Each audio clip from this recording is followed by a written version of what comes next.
Ketika cinta bertemu dengan takdir, bisakah hati tetap jujur pada dirinya sendiri? Ini kisah tentang Amara, seorang gadis desa yang terjebak antara cinta sejati dan tuntutan duniawi. Saksikan bagaimana pilihan yang diambil Amara mengguncang hidupnya dan orang-orang di sekitarnya. Ataukah Amara menikahi kedua laki-laki itu dan hidup satu atap? Klik like, subscribe, dan nyalakan lonceng notifikasi untuk mengikuti kisah penuh emosi ini hanya di Kisah yang Tertulis. Di sebuah desa kecil di Banten yang dikelilingi sawah hijau dan perbukitan asri, hiduplah seorang gadis bernama Amara. Wajahnya bersih dengan mata coklat yang memancarkan kelembutan. Tidak hanya kecantikannya yang memikat hati para pemuda desa, tetapi juga tutur katanya yang halus serta sikapnya yang sopan. Amara tinggal bersama ibunya yang sudah tua, Siti. Ayahnya telah meninggal ketika ia masih kecil. Kehidupan mereka sederhana, namun kebahagiaan terpancar dari keharmonisan hubungan mereka. Setiap pagi, Amara akan membantu ibunya menyiapkan makanan kecil yang dijual di pasar. Namun, pesona Amara menjadi topik utama di desa itu. Banyak pemuda mencoba memenangkan hatinya, tetapi dua pria paling menonjol dalam hidupnya adalah Ilham dan Fadil. Ilham adalah pemuda desa yang bekerja keras sebagai petani. Meski tidak kaya, ia memiliki hati yang tulus dan kepribadian yang hangat. Setiap kali bertemu Amara, ia selalu menunjukkan perhatian yang tulus, seperti membantu membawa barang dagangan atau memperbaiki atap rumah yang bocor. Amara, aku ingin melihatmu selalu bahagia. Jika ada yang bisa aku lakukan, katakan saja, ujarnya suatu hari. Sebaliknya, Fadil adalah pria yang berasal dari keluarga berada. Ia memiliki usaha kecil-kecilan di kota, sering datang ke desa dengan motor barunya. Gaya hidupnya yang mewah dan bicaranya yang penuh janji membuat banyak orang terkesan, termasuk keluarga Amara. Amara, bersamaku, kamu tidak akan pernah merasa kekurangan. Aku bisa memberikan hidup yang lebih baik untukmu dan ibumu, kata Fadil sambil tersenyum penuh percaya diri. Meski hati Amara lebih condong kepada Ilham, tekanan dari orang-orang di sekitarnya, terutama keluarganya, membuatnya bimbang. Ibunya, yang khawatir akan masa depan Amara, sering berkata, "Nak, Fadil bisa memberikan hidup yang lebih baik untukmu. Ilham memang baik, tapi apakah kebaikan cukup untuk menjamin kebahagiaanmu nanti?" Konflik batin mulai tumbuh di hati Amara. Di satu sisi, ia mengagumi ketulusan Ilham, tetapi di sisi lain, ia tak bisa mengabaikan desakan ibunya dan janji-janji indah Fadil. Hari-hari berlalu dengan Amara semakin tertekan oleh perhatian dua pria ini.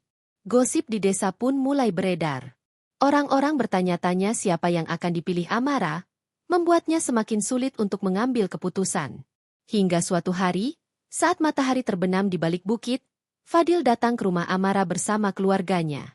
Mereka membawa lamaran resmi dengan seserahan yang mewah. Ibunya tampak bahagia, namun Amara merasa hatinya remuk. Di sudut lain desa, Ilham hanya bisa menundukkan kepala, menahan rasa kecewa yang mendalam. Malam itu, Amara termenung di depan jendela kamarnya, memandang langit yang bertabur bintang. Apakah aku harus mengorbankan cinta demi membahagiakan ibuku? Pikirnya dalam hati. Ia tahu keputusan ini akan mengubah hidupnya selamanya. Hari yang dinanti-nanti oleh keluarga Amara akhirnya tiba. Rumah kecil mereka dipenuhi suara tamu-tamu yang datang untuk menyaksikan lamaran resmi dari keluarga Fadil. Seserahan berupa perhiasan emas, kain sutra, dan uang tunai memenuhi meja tamu, membuat ibu Amara tersenyum puas. Namun, di balik senyum itu, Amara hanya bisa merasakan beban yang semakin berat di pundaknya.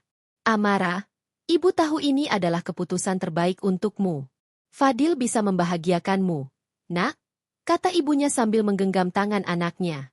Amara mengangguk lemah, mencoba menyembunyikan air matanya. Sementara itu, Ilham hanya bisa menyaksikan dari kejauhan. Ia berdiri di bawah pohon rindang dekat rumah Amara, menyaksikan tamu-tamu datang silih berganti. Hatinya hancur, tetapi ia tak ingin memperlihatkan kesedihannya. Ia hanya berdoa agar Amara mendapatkan kebahagiaan, meskipun bukan bersamanya. Prosesi lamaran berlangsung meriah, diiringi musik tradisional dan doa dari para tetua desa. Fadil terlihat sangat percaya diri, sementara Amara hanya tersenyum tipis sepanjang acara. Dalam hatinya, ia merasa seperti burung yang kehilangan kebebasan, terkurung dalam sangkar emas yang dibuat oleh orang lain. Setelah lamaran selesai, Fadil berbicara dengan Amara di teras rumah. Amara, aku tahu ini adalah keputusan besar untukmu. Tapi percayalah, aku akan melakukan segalanya untuk membuatmu bahagia, katanya dengan nada penuh keyakinan. Amara hanya mengangguk tanpa berkata apa-apa, merasa tak mampu mengungkapkan isi hatinya yang sesungguhnya. Malam itu, Amara menangis dalam diam di kamarnya. Ia tahu bahwa ia telah memilih jalan yang tidak sesuai dengan hatinya, tetapi ia tak ingin mengecewakan ibunya. Dengan hati yang berat, ia mencoba menerima takdir yang telah digariskan untuknya. Di sudut lain desa, Ilham duduk termenung di depan rumahnya. Ia memandang bintang-bintang di langit, mengingat semua kenangan indah bersama Amara. Jika ini memang jalan yang harus kulalui, aku akan menerimanya. Tapi aku tidak akan berhenti mencintaimu, Amara, gumamnya pelan. Lamaran itu menjadi awal dari perubahan besar dalam hidup Amara. Hari-hari berikutnya akan dipenuhi dengan konflik, keputusan sulit, dan pelajaran berharga yang akan mengubah pandangannya tentang cinta dan kehidupan. Hari pernikahan Amara dan Fadil pun tiba. Rumah kecil milik keluarga Amara disulap menjadi tempat pesta yang meriah. Tenda putih berdiri megah di halaman rumah, dihiasi bunga melati dan anyelir yang semerbak. Para tamu berdatangan, membawa hadiah dan senyuman, tetapi tidak dengan Amara. Di balik riasan wajah yang sempurna, hatinya terasa hampa. Saat prosesi akad nikah dimulai, Amara merasa jantungnya berdegup kencang. Fadil dengan yakin mengucapkan ijab kabul, disaksikan oleh keluarga dan kerabat. Suara, sah, menggema di ruangan, tetapi bagi Amara, itu seperti lonceng yang menandakan berakhirnya kebebasan. Ilham tidak datang. Ia memilih mengasingkan diri di ladang. Di sana, ia mencangkul tanah dengan penuh tenaga, mencoba melupakan rasa sakit yang menghujam hatinya. Aku harus merelakannya, gumam Ilham sambil menahan air mata. Malam pertama Amara sebagai istri Fadil terasa dingin. Fadil mencoba bersikap manis, tetapi Amara hanya memberikan senyuman kosong. Amara, aku tahu ini berat bagimu, tapi aku akan membuatmu bahagia, katanya, mencoba meyakinkan. Namun, di dalam hati, Amara merasa semakin jauh dari kebahagiaan.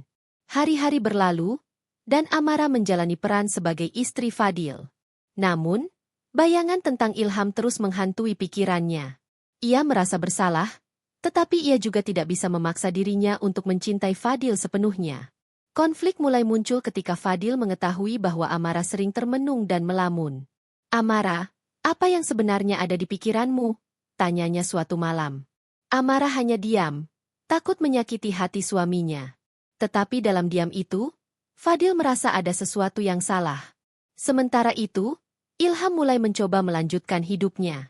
Namun, setiap kali ia melewati rumah Amara, hatinya terasa nyeri. Ia tahu ia harus melupakan, tetapi cintanya pada Amara terlalu besar untuk dihapus begitu saja. Situasi semakin rumit ketika Fadil mulai menunjukkan sifat aslinya. Ia menjadi lebih posesif dan sering marah tanpa alasan yang jelas. Amara merasa semakin tertekan, tetapi ia mencoba bertahan demi menjaga nama baik keluarganya. Namun, ia mulai bertanya-tanya, apakah kebahagiaan benar-benar bisa diraih dengan mengorbankan perasaan? Di tengah dilema ini, Amara menyadari bahwa cinta sejati bukanlah tentang harta atau status, tetapi tentang kenyamanan dan kejujuran. Namun, apakah ia memiliki keberanian untuk melawan takdir yang telah digariskan untuknya? Pernikahan Amara dan Fadil yang awalnya diharapkan membawa kebahagiaan mulai menunjukkan keretakan.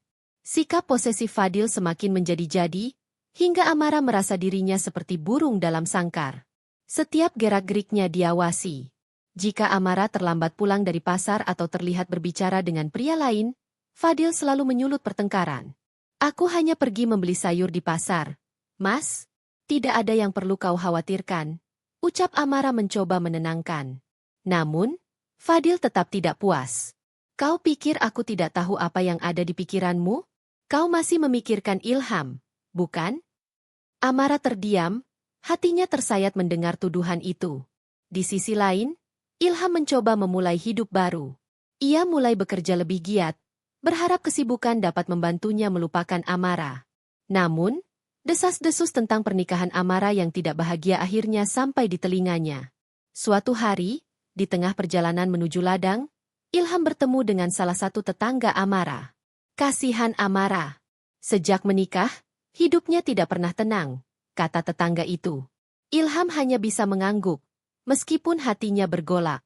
Kehidupan Amara berubah drastis ketika suatu malam, ia menemukan buku catatan milik Fadil. Di dalamnya, terdapat catatan utang yang cukup besar. Amara mulai menyadari bahwa semua kemewahan yang ditawarkan Fadil hanyalah ilusi. Kekayaan yang selama ini dibanggakan Fadil ternyata berasal dari pinjaman. Dengan hati yang berat, Amara mencoba mengonfrontasi suaminya. "Mas, apa arti semua ini? Mengapa kau tidak pernah jujur padaku?" tanyanya dengan suara bergetar. Fadil terdiam sejenak, lalu berkata, "Aku melakukannya demi kita, Amara. Aku ingin kau hidup nyaman. Apa salahnya jika aku berusaha memberikan yang terbaik?" Namun, bagi Amara, kebohongan ini adalah pukulan besar. Ia merasa semakin jauh dari suaminya. Di tengah kebingungannya, ia hanya bisa menangis dalam doa, memohon petunjuk dari Tuhan. Ketegangan ini mencapai puncaknya ketika Amara mendengar bahwa Fadil memiliki hubungan gelap dengan seorang wanita di kota. Rumor ini sampai ke telinga Amara melalui tetangga yang bekerja di kota. Awalnya, Amara enggan percaya, tetapi bukti demi bukti mulai muncul. Telepon larut malam dan seringnya Fadil pergi tanpa penjelasan membuat Amara semakin yakin. Ketegangan di rumah tangga Amara dan Fadil semakin memuncak setelah kecurigaan Amara terhadap suaminya terbukti. Suatu malam, Amara memutuskan untuk menghadapi Fadil dengan keberanian yang telah ia kumpulkan selama berminggu-minggu. "Mas, aku tidak bisa terus begini. Aku tahu tentang wanita lain di hidupmu," ucap Amara tegas meskipun hatinya bergetar. Fadil terkejut. Namun ia berusaha menutupi kesalahannya. "Amara, itu hanya salah paham. Kau mendengar dari orang-orang yang tidak tahu apa-apa," jawabnya dengan nada berkilah. Namun, Amara tidak bisa lagi dibodohi. Ia menunjukkan pesan-pesan singkat yang ia temukan di ponsel Fadil, sebuah bukti tak terbantahkan. Wajah Fadil berubah pucat, tetapi ia tetap berusaha mendominasi perdebatan. "Dan kau? Kau pikir aku tidak tahu kau masih memikirkan Ilham? Kau sama saja," bentaknya. Amara terdiam, matanya berkaca-kaca. Tuduhan itu seperti tamparan keras baginya. "Aku telah mencoba yang terbaik untuk menjadi istri yang baik, Mas.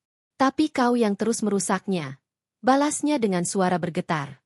Pertengkaran malam itu meninggalkan luka yang mendalam bagi keduanya. Keesokan harinya, Amara memutuskan untuk pergi ke rumah ibunya, meninggalkan segala kemewahan semu yang pernah dijanjikan Fadil. Di sisi lain, Ilham yang mendengar kabar kepulangan Amara merasa galau. Ia tahu ini adalah ujian besar baginya untuk tidak ikut campur. Namun, saat melihat Amara menangis di depan rumah ibunya, ia tak bisa tinggal diam. "Amara, apa yang terjadi?" tanyanya lembut. Amara hanya menggeleng, air matanya jatuh tanpa henti. "Aku lelah, Mas Ilham. Aku merasa seperti hidup dalam mimpi buruk." Ilham tidak mengatakan apa-apa, tetapi ia menawarkan bahunya sebagai tempat Amara bersandar. Hubungan mereka yang lama terputus mulai menyatu kembali dalam keheningan. Namun, desa kecil itu tidak pernah kekurangan gosip. Kembalinya Amara ke rumah ibunya menimbulkan spekulasi. Para tetangga mulai bergunjing, dan Fadil yang merasa dipermalukan tidak tinggal diam. Ia mendatangi rumah Amara dengan amarah yang membara. "Amara, kau tidak punya hak meninggalkan rumah tanpa izin dariku," seru Fadil. Namun, untuk pertama kalinya, Amara berani melawan. "Aku pergi karena kau telah menghancurkan janji pernikahan kita, Mas. Aku tidak bisa lagi hidup bersamamu," balasnya tegas. Fadil mencoba memaksa Amara untuk kembali, tetapi kehadiran Ilham yang melindungi Amara membuatnya merasa terancam. Pertengkaran sengit terjadi di depan rumah Bu Siti, disaksikan oleh para tetangga yang semakin memperkeruh suasana. Amara merasa bahwa hidupnya berada di persimpangan yang sulit.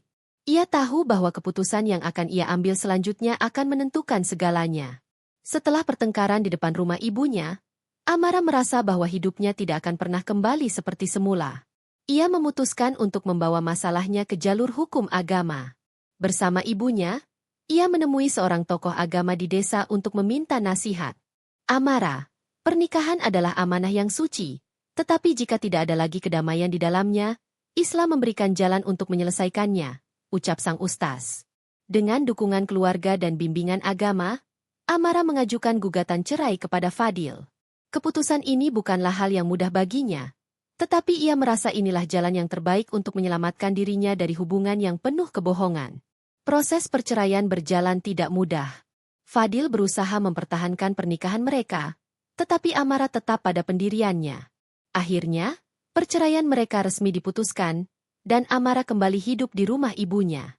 Sementara itu, Ilham yang selama ini diam-diam memperhatikan Amara mulai memberanikan diri untuk mendekatinya kembali. Ia tahu bahwa cinta mereka masih ada, tetapi ia juga sadar bahwa Amara membutuhkan waktu untuk menyembuhkan luka hatinya. Amara, aku tidak ingin terburu-buru. Aku hanya ingin kau tahu bahwa aku selalu ada untukmu, ujar Ilham dengan lembut. Amara tersenyum tipis. Terima kasih, Mas. Aku menghargai ketulusanmu, tetapi aku masih perlu waktu untuk berdamai dengan diriku sendiri. Waktu berlalu, dan perlahan-lahan Amara menemukan kembali kebahagiaannya. Ia mulai membuka lembaran baru dengan membangun usaha kecil bersama ibunya. Kehidupannya yang sederhana namun damai menjadi pelajaran besar bagi banyak orang di desa itu. Hikmah dari perjalanan Amara adalah bahwa cinta dan kebahagiaan tidak dapat dibeli dengan harta atau status. Kejujuran, kepercayaan, dan kenyamanan adalah pondasi dari hubungan yang sejati. Dalam kesendiriannya, Amara menyadari bahwa ketenangan hati adalah anugerah terbesar dari Tuhan. Jika aku harus mengulang semuanya, aku akan memilih jalan yang sama, pikir Amara sambil memandang matahari terbenam di ufuk barat. Ia telah belajar bahwa setiap luka adalah pelajaran, dan setiap akhir adalah awal yang baru.